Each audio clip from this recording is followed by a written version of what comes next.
Welcome, my name is Brenda Bakker. I'm an artist and teacher based in the Netherlands.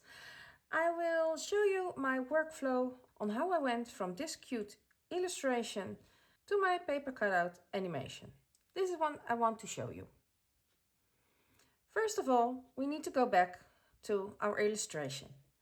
What you have to do is decide what comes in front of the other. So on the background we have our textured paper. And when you would see it in three-dimensional, you would see the neck and the shoulders. On top of that will be her top, her shirt.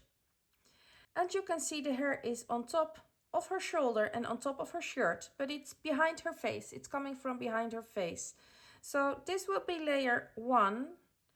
The top will be layer 2. The hair here will be layer 3. Then on top of that you could see the face, so that will be layer 4. And then the hair above comes here.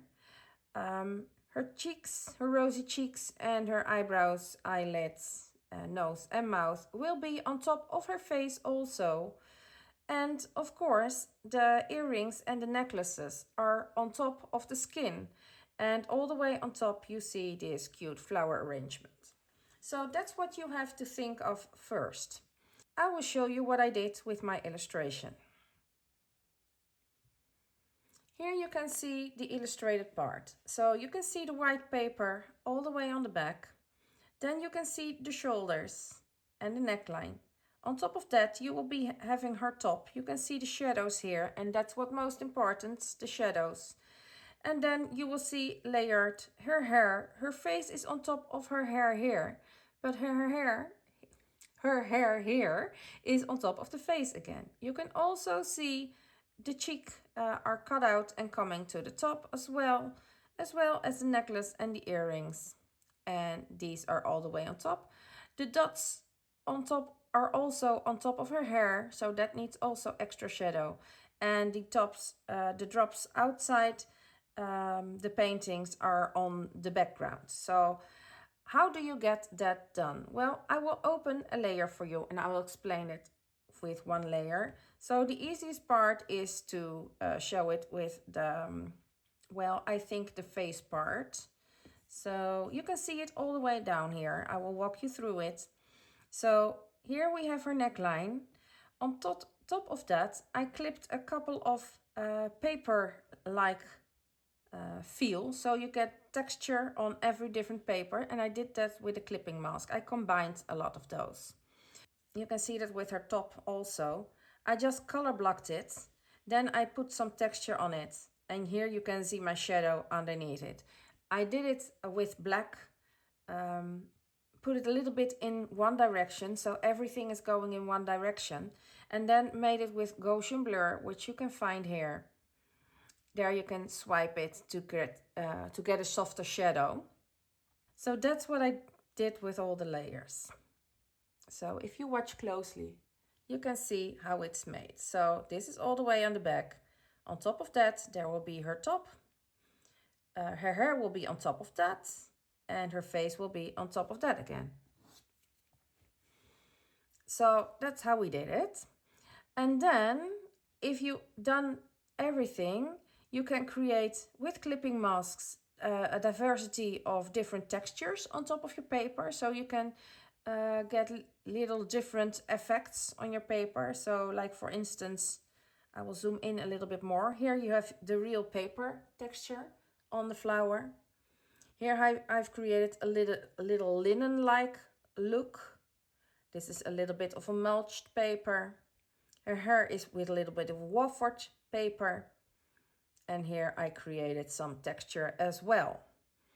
So if you zoom in too hard, it won't be nice. But if you have an overall frame, it will be looking lovely.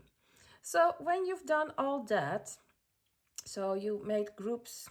Well, I work in groups, not all the time, but mostly. You can see the necklace, for instance. This is the white necklace. This is the shadow beneath that. And here you can see different kind of paper textures I put on it. Same as the hair. So this is the color blocked hair. Underneath that and a little bit sideward is the shadow. And there I have the paper texture as well on top of that. And I also did that with the face. We can group everything, but I'm not working too closely on that. So you can see hardly everything. Well, this is one I didn't use. I created it again. So color blocked hair, the top side, one shadow underneath, and paper texture on top. So you can work through your layers and see how it's working. Created a lot of things I didn't use here, so that went off. So if you've done that and you've got your perfect illustration, the thing you have to do next is, well, I always duplicate my canvas so I can work with that. So I went to another canvas, and here I got the animation assist on, so I twist it off again. And what you can see now is I've used a lot of different shapes. So I created a cutout of only the lower part of the body and this flower. So from the neck down is one group, one paper with the drops in the back.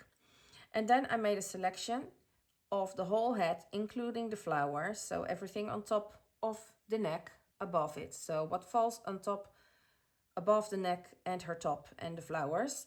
That's one part I created as well. So I definitely have two pieces. So, oh, maybe I can show you this way. Yeah. So you can see this is one part. And I actually must, well, because I started off with a watercolor drawing, I couldn't draw underneath this part. So that's a little bit weird. If you're not doing a watercolor painting, you could have drawn underneath it, but watercolor is see-through, so that's where this part of my body is missing. So in order to do so, I have to pay attention to the tilting of the head, so this wouldn't be visible. But here you can see this is one part, and I clipped it for the animation assist all the way as a background. So this one stays in shape.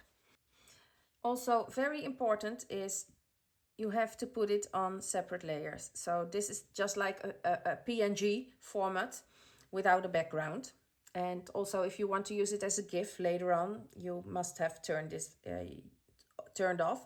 So I made a selection of only these parts of the layers and turned off the background color. Also, that's what I did with the head. So this is the head shape with the flowers, so only the upper part, and that's the part that's going to move. So these are two different kind of layers. And this one will only be the background, and that stays in that place. So what I did is I turned this part on as a group. I made it to one piece and then removed, made sure there was no background on it. And everything I did was just creating a little bit of a tilt in the right direction, so you can't see the part that is missing from this drawing. So here you can see the slightly movements which I make. So I duplicated it and slightly tilted it each time again and go backwards. And yes, I duplicated and copied them as well, so I could make a full animation that lasts a couple of seconds. So that's how it works. It's a fun illustration turned into a fun paper cut animation. And I like it a lot. So I hope this was helpful for you. It's just a small tutorial of my workflow. This is not one thing I can show you in 1 hour tutorial. So that's what I like to show you, and maybe you can do something with it. So thank you for watching.